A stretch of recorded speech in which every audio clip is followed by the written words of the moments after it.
Sonic Youth, Sonic Youth, Sonic Youth, Sonic Youth, Sonic Youth, Sonic Youth, Sonic Youth. This phenomenon known as Thurston-itis. Thurston-itis is basically when you just lose all control of your mind whatsoever. You just walk around in a dazed state with a baseball cap on backwards, your bangs in your eyes, and you go deaf.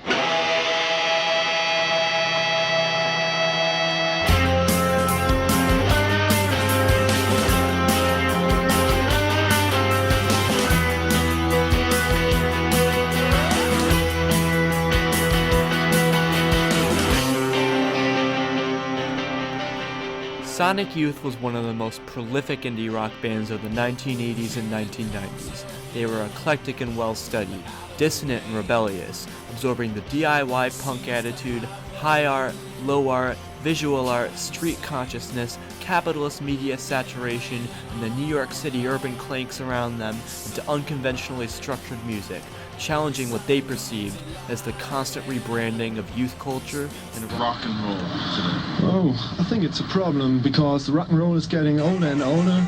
You know, for me, the 60s the real rock and roll, and you only can try to copy it, you know. Also, people see rock and roll as youth culture, and when youth culture becomes monopolized by big business, what are the youth to do?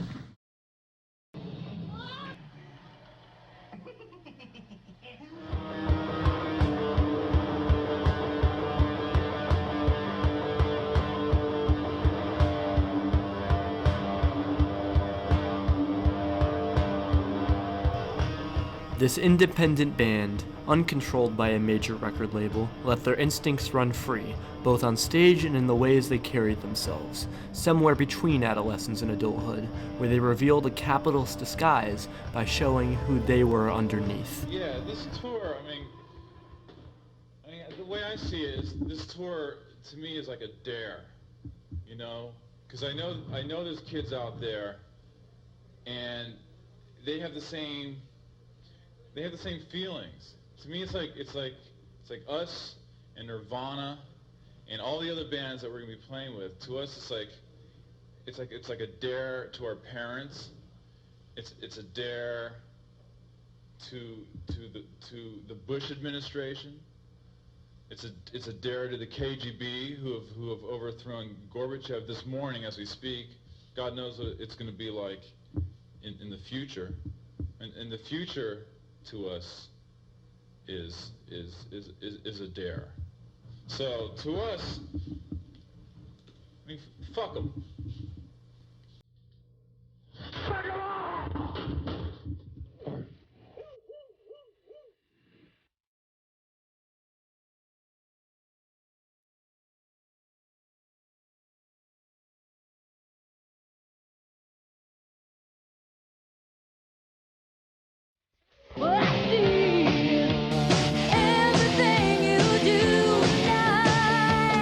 Sunset Beach, the new wave in...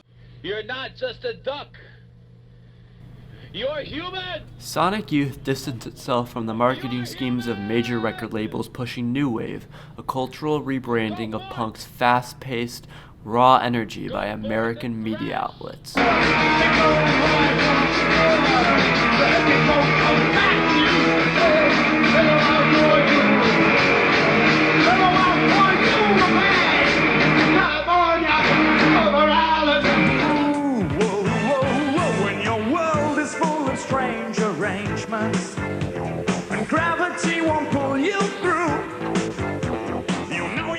For Sonic Youth, the bastardization of punk's raw energy was blasphemy.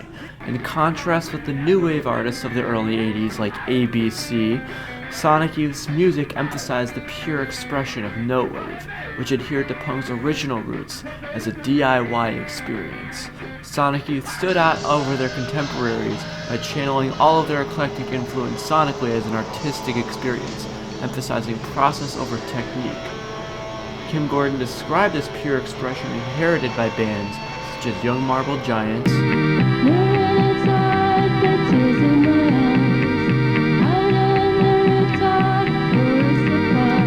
DNA,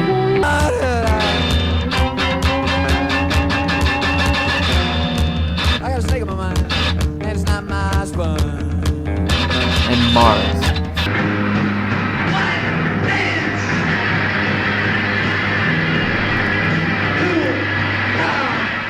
These bands represented a large influence on Sonic Youth's own music, perhaps none greater than legend Glenn Branca.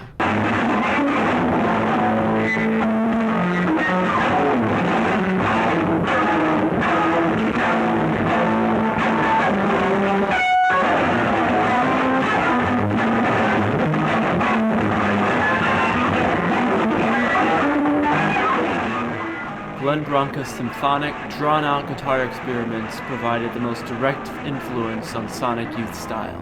Thurston Moore and Lee Ronaldo formally began their artistic careers as guitarists in Glenn's ensemble, and Sonic Youth released their first self-titled EP on his record label in 1981. Kim Gordon claimed that the spirit of no wave died in the early 1980s, after heavily acclaimed new wave musician and producer Brian Eno attempted to produce a well-intentioned compilation of the genre. He failed when bands who were not included on that compilation became upset that they were not able to share the spotlight with other bands of the same no wave scene, creating an irreparable rift within the scene. Out of that rift came the detailed, noisy orchestrations of Sonic Youth and Kim Gordon's grappling with middle-class feminism.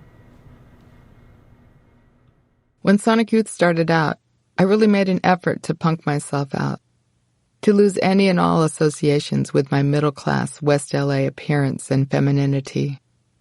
When I first arrived in New York, Reese Chatham would always say to me, "You know, Kim, you're always going to look middle class." To be more punk, he was implying, you had to be somehow uglier, as if there was an authenticity to be found in looking like an underdog. What Reese meant, I think, was that I was who I was.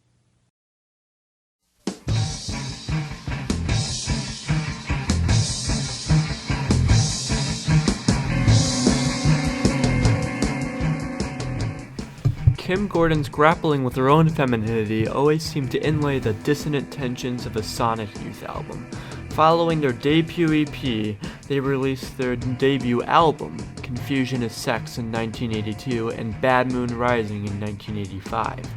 The former was recorded on an 8-track recorder in the basement studio of their friend Wharton Tears. Confusion is Sex coincided with the release of Madonna, quote, exploiting her sexuality to please the audiences. This track, Shaking Hell, marks Kim Gordon's attempt to establish an authentic musical alter ego.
At the time she made this song, Kim Gordon recalls bleaching and dyeing her hair magenta.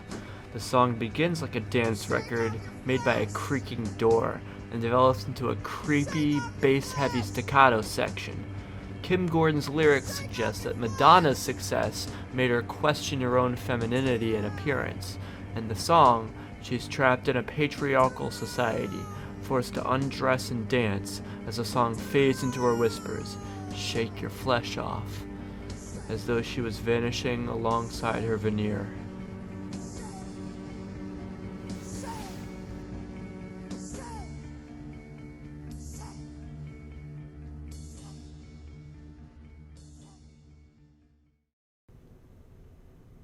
At the same time New Wave was dominating the airwaves, Kim Gordon did not see herself as a fashion icon in the same light as her female contemporaries, such as Madonna, or even someone she came into close contact with, Courtney Love. I'd like to thank Dave Kendall for making me a star today. Only he could do it.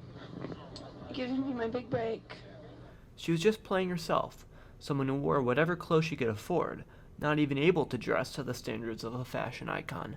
Though ironically, she would later cement her legacy through her clothing line X-Girl. Sonic Youth started out poor, having little money for food and for reasonable living conditions, much less to record. In her memoir, Gordon even describes working at Todd's copy shop on Mott Street in Little Italy. Even with a band and a record deal, she still needed a regular source of income. New York was in crumbling shape in late 1979 and 1980.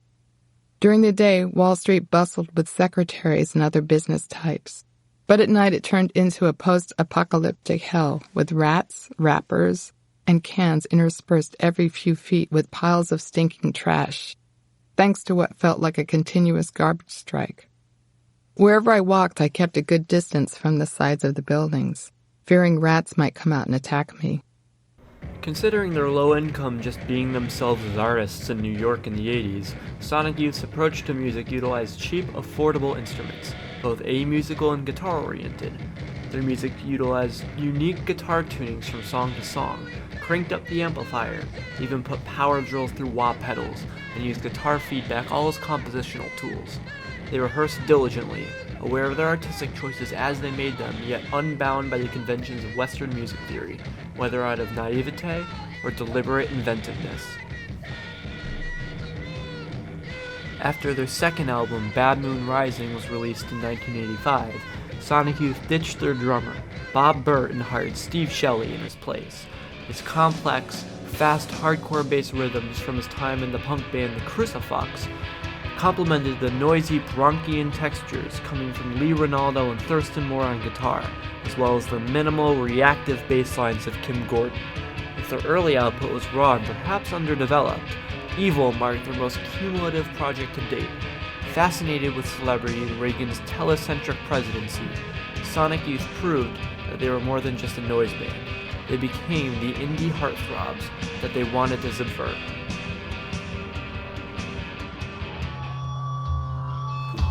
Sonic Youth generally performed extended live versions of their album tracks that often remarkably differed from the recorded material. This phenomenon likely has to do with the experimental nature of the recordings, weird tunings and unconventional tones being near impossible to replicate.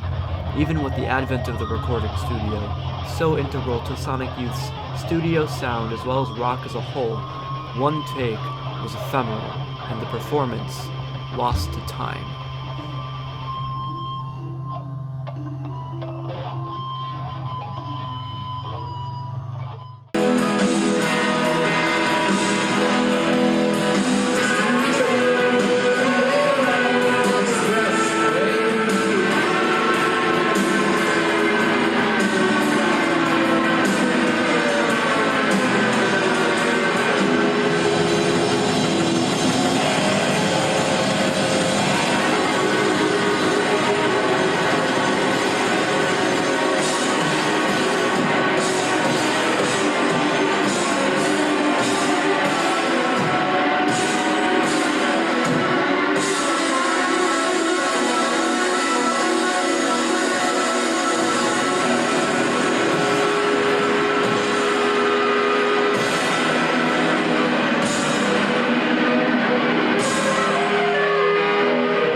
Sonic Youth saw a critical and commercial breakthrough on their 1988 masterpiece, Daydream Nation. It finished second on the Village Voice year-end list, astonishing considering their past beef with critic Robert Christgau, only behind Public Enemy's It Takes a Nation of Millions to Hold Us Back. The albums were recorded in the same studio owned by Philip Glass in Soho, New York, a testament to the city's rich, diverse music scene. The fact that Sonic Youth recorded a double album at the time indicated that they were pulling from progressive rock influences such as Emerson, Lake and Palmer.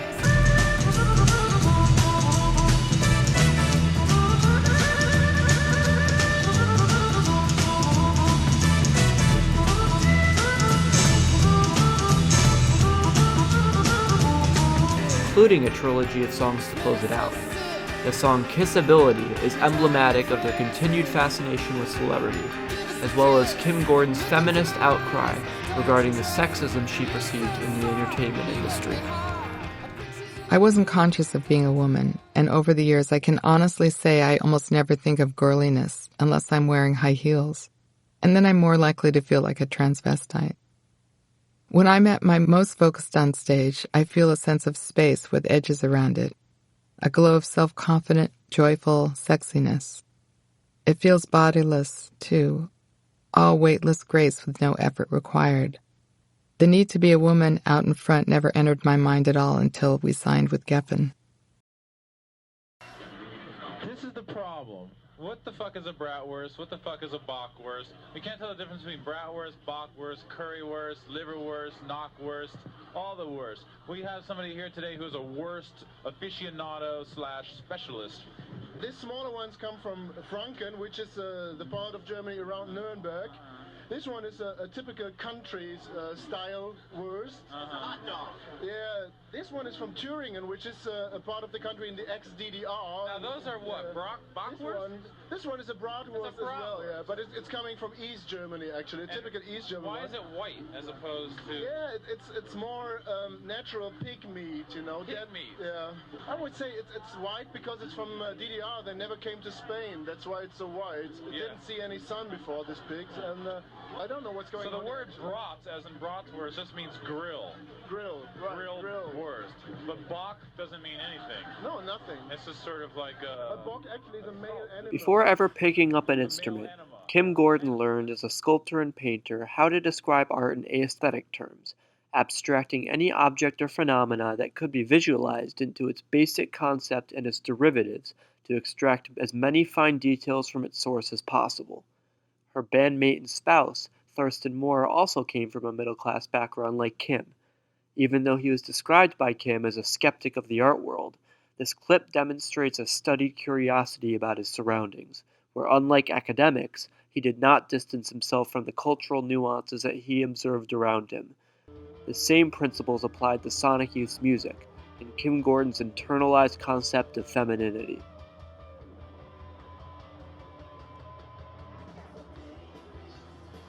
The band, in a sense, melded their personal lives and their sonic output together so that they became indistinguishable. Each sound that they used was as calculated as it was instinctual. They did not need to distance themselves from their ultimate objective like academics.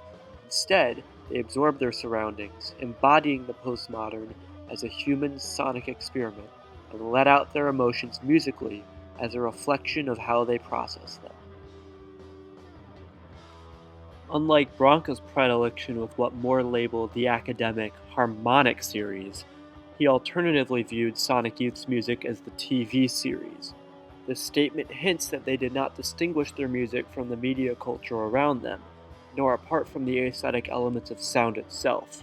To Sonic Youth, music making was as much a process as a lifestyle, through the political backdrop of the New York art scene, no wave, and Kim's nostalgia for painting in the 80s. Sonic Youth was a personal experiment that channeled little pockets of noise into dissonant supernovae, which helped shape the charisma that defines the band as an indie zeitgeist.